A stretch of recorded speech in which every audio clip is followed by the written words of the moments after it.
Hello everyone! In today's video, I'm going to show you how to fix Adobe Acrobat failed to load its core DLL error.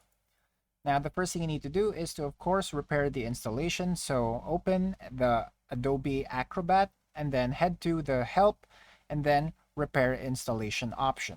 Just follow the prompts to complete the repair process.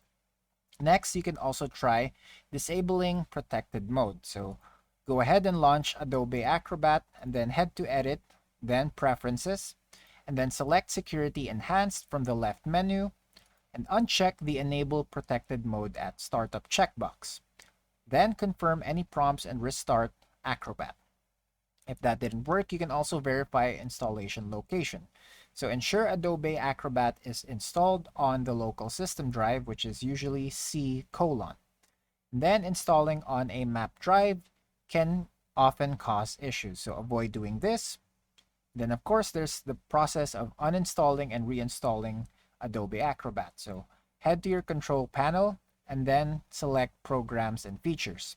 From there, select Adobe Acrobat and click on Install. After that, download and reinstall Adobe Acrobat from the official Adobe website. It's also worth checking if there are any updates. So just to do this, you can open Adobe Acrobat, then head to Help and then check for updates and install any available updates.